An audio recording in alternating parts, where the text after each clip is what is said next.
Rail ডাকার ডাক দিয়েছিল 20শে সেপ্টেম্বর। তো 20শে সেপ্টেম্বর রেল ডাকাটাকে বন্ধ করার জন্য আমাদের পশ্চিমবঙ্গের প্রশাসন বলতে আমি এখানে পুলিশকেই বলবো।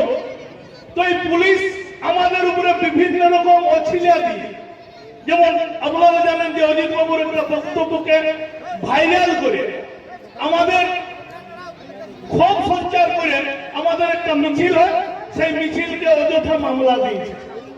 আমাদের বিভিন্ন জায়গায় আমাদেরকে পুলিশ নিয়ে আসতে কাকাও অ্যারেস্ট করে কাকাও জেলে ঢুকায় রেখেছে, যাতে আমরা ওই রেল আন্দোলনটা না করতে পারি।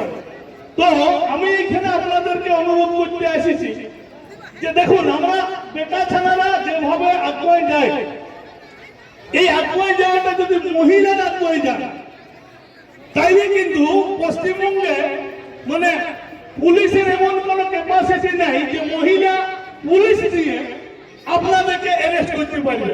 তাহলে অত পুলিশ নাই কিন্তু মহিলা। আর দ্বিতীয় কথা হচ্ছে, এতগুলো জেলখানাও নাই যে আপনারাকে যদি একবার ধরে ঢুকায় রাখে, তো আপনারা কি মানে ভয় পাচ্ছেন তো যাবেন লড়াই করতে পারে কি গো? কই গো সবার কাছ থেকে মানে কেউ শুনেন নাই মন দিয়ে, ঘর যাওয়ার মন আছে নাকি? জোর দিয়ে বলতে হবে, আপনারা কি লড়াইয়ে আমাদের সামনে থাকবে দিবে? সবাই বলুন, সব মহিলা বলুন, আমরা বেটা ছাড়ারা পিছনে থাকবো তো বটে, আর যদি কিছু হয় কেস কাছারি হয় সেটা আমরা দরকার হলে মাটি কেটে চালাবো। তো আপনারা তো পাচ্ছেন না, তাহলে আপনারাই বড় সামনে যাবেন। আর এই পুলিশ কি বলে জানেন তো? পুলিশ, এই পুলিশটা যখন নিয়োগ হয়েছিল এই আমার আপনার জন্য কিন্তু নিয়োগ হয় না। কাদের জন্য? ব্রিটিশ বিরোধে নিয়োগ হয়েছিল এবং সেই আইন দ্বারা এখনো কিন্তু চলছে।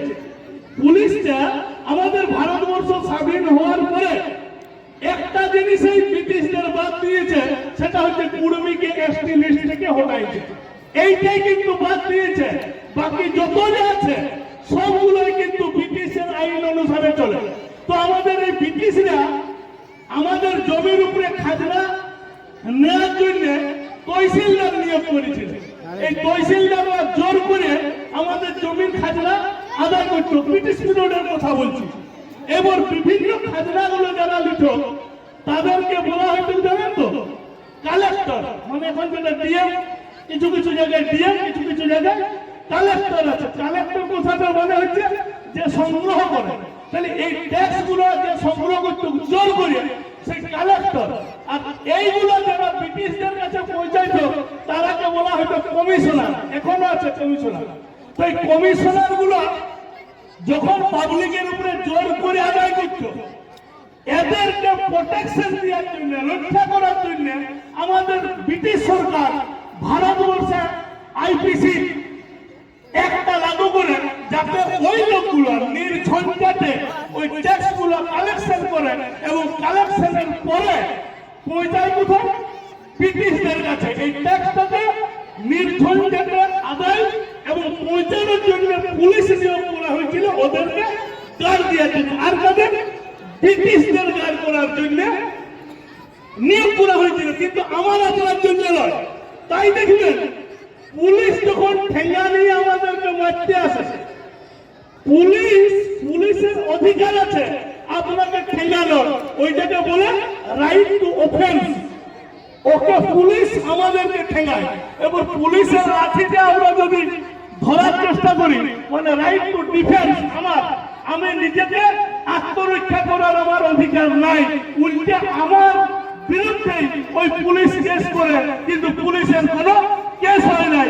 তার জন্য আমাদের এই যে বৃদ্ধ মানুষরা আছেন, এই যে দেখুন আমাদের এই যুবকগুলো নাকি পুলিশকে মারতে গেছিল, এই জন্য জেল হয়েছে। এই যুবকগুলো আমাদের ভাড়ারি এখন থেকে আছে, এই যুবকগুলো পুলিশকে মারতে গেছিল। ভাবুন, মানে পুলিশের লাঠি ধরতে গেছিল লোকে, তার জন্য বুড়ান্তি বয়সে বেচারিকে জেল খাটাইল। তো এই মহিলারা যদি আগুয়ে আসেন, এই মা মাসি কাকি জেঠিরা যদি লড়াই আগুয়ে আসেন, তো পুলিশের মানে ক্ষমতা হবে নাই, সাহস হবে নাই আপনাদের বিরুদ্ধে মামলা করা। তো আমরা যে লড়াইটা দিয়ে এসেছি, দীর্ঘদিন ধরে আমরা যে লড়াইটা নিয়ে এসেছি, আমরা একটা স্বাধীন দেশে বাস করছি না পরাধীন দেশে বাস করছি। স্বাধীন দেশে এখানে সেই পুলিশ আছে, সেই কমিশনার আছে, সেই সচিব আছে, সেই মুখ্যমন্ত্রী আছে। তো এত যে আমরা রাজনীতির ভেবাচ্ছি, এত ভেবাচ্ছি, তো আমাদের কোথাও ওদের কাছে যায় না যে আমরা ছাগলের তৃতীয় সন্তান হবো। হ্যালো, আমাদের কোথা কি ওদের কাছে যায় না এত বলে